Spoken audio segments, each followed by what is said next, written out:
Guys, I want to inform you about the effect short-term content is having in our minds. I'm always a critic of short-form content and have always hated it and have told everyone around me to stop using it.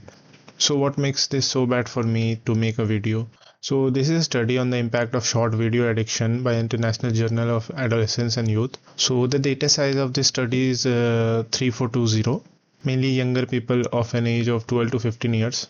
So let me just tell you about the result of the study. Okay, heavy users showed significant inability to stop impulsive actions during psychological test. So basically, the more they consumed, the more it became hard for them to stop their actions. It also showed the brain's reward system became hypersensitive to immediate digital feedback like likes or views, but it also desensitized to long-term real-world rewards. It also showed a clear correlation between short video addiction and failure in tasks like planning and mental flexibility. One more thing I would like to add, that users also reported using the platform, these short-term video platforms, as a primary coping mechanism for negative effect rather than real life human connection, leading to a cycle of avoidance rather than resolution. Here we can see it's written that active usage of short videos such as creating or interactive with content enhances life satisfaction and positive effects by alleviating social anxiety. But whereas passive uses such as only scrolling reduces life satisfaction and positive effects and increases negative effect. It also showed that short video addiction is linked to impairment in working memory and attention, partially mediates the negative effects of short video addiction on memory. So basically it says that excessive short video usage and screen time can impair working memory functions. I have linked the study in the description. You can also see the result of the study. One more thing I would like to add in the study is it also showed the negative impact on the prefrontal cortex. It was significantly more pronounced in participants under age of 20 whose brains are still undergoing growth. So and this is concerning, guys, because I see nowadays parents from different backgrounds, they are giving mobiles with YouTube shorts to kids as young as 3 years old. This is very bad for the prefrontal part of the brain, and this will impact their decision making skills in future. So I urge everyone seeing this video to please share this information to any parent that you know who have a young kid. Here we have another study on the impact of short form video. Okay, so here we can see, if we go to the conclusions. So the conclusion of this study regarding the attention thing was that short form video use is consistently associated with impairments in sustained and executive attention.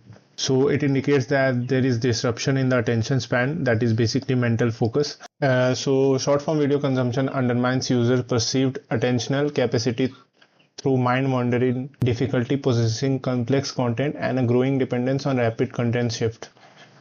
So here also in the study also we get to know that there are impacts on our attention span with the study. Now let me just tell you why it is a concerning matter. Even if our attention span is decreasing, why we need to worry about that? Because it impairs our ability to make decisions. Okay, if we have a good attention span, then we have less anxiety, we don't have much stress in our life, we can do something. So these are the things that is increased with short form video addiction. So what happens is it also makes it difficult for us to process complex content and a growing dependence on rapid content shift. These are some important points that I think we should consider, and I think we should spread more and more of these points to normal people who don't understand the long-term and short-term impacts of short-form content, because it is, as of now, to give importance to this topic. Many people don't know, and if you know about these topics, I think spreading it would actually help people.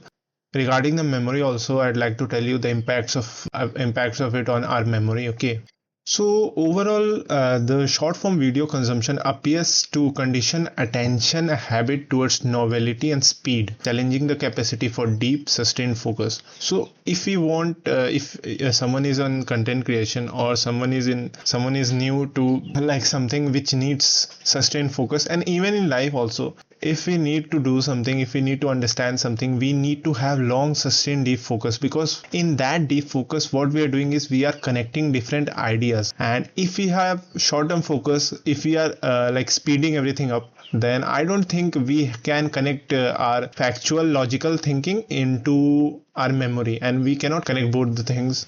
If we are actually in a rush, then I don't think we can connect our memory and our logical thinking into one, and this actually impairs us from making decisions of our life. Okay, and I haven't even started about the type of short form content. I am just speaking about any type of short form content, whether it's good or bad. It is affecting these types of mental challenging things like reduced attention span. But if we also come to the type of short form content we are watching, we will also get information about more things that are definitely having negative impacts on our depression, on our anxiety. These are having negative impacts. Okay, these are creating some of the worst possible outcomes that humanity has seen in many centuries, to be specific. Here you can see the result of the study for the anxiety part. It says that it intensifies by habit of short form video content use, particularly when content is consumed passively or as a form of emotional escape. So basically, like earlier what we used to have is, if we have any kinds of issues, any kinds of problem, we were discussing them with someone in real life. Okay, at least before the mobile phone era. So we were discussing, we were telling our information, we were telling our problems to someone elderly in our life. So that actually had a human to human connection and actually helped us get out of our anxiety. We felt relaxed, even though we didn't got the solution of our problem, but still telling someone was a form of good thing to be considered. But comparing it to the recent phenomena, that is escaping. So escapism is actually very popular nowadays among the teenagers. So if they have any kind of like difficulty in their lives, or they are making some decisions, long-term decisions of their lives, then they tend to have an attitude of escapism. I am not telling everyone, and I'm not also blaming them, because this is something that we did not knew that this will lead to this.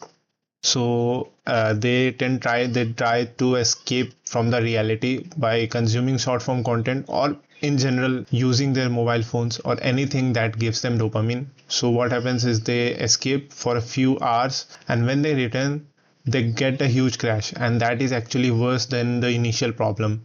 So what happens is when they escape for this is not a real escapism. This is actually artificial. This is fake, and that's the reason it causes emotional dysregulation, and it causes us to avoid real issues.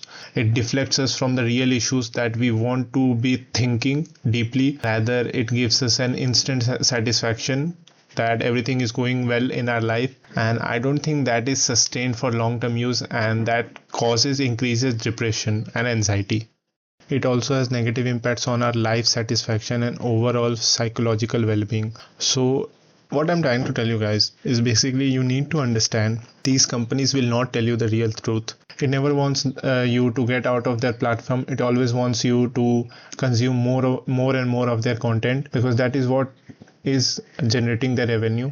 And if you are getting it, then you are actually lucky, because you need to get off this. You need to understand these studies. You need to understand the long-term impact, because the short form content has been only in a few years. We need to understand the long-term impacts. Even without a study, we need to understand that it's giving the level of dopamine that is not healthy, that is not sustainable for long term, and we need to immediately get off from this.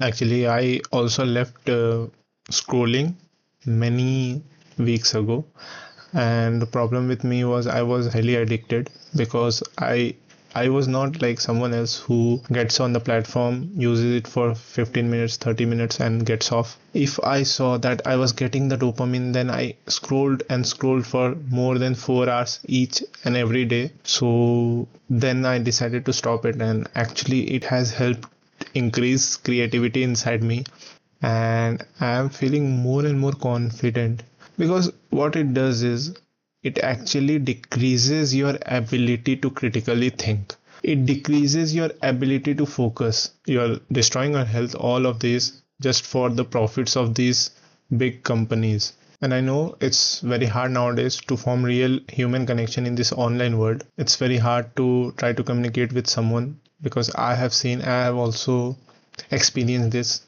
If you want to talk and share your concern, many people don't listen nowadays.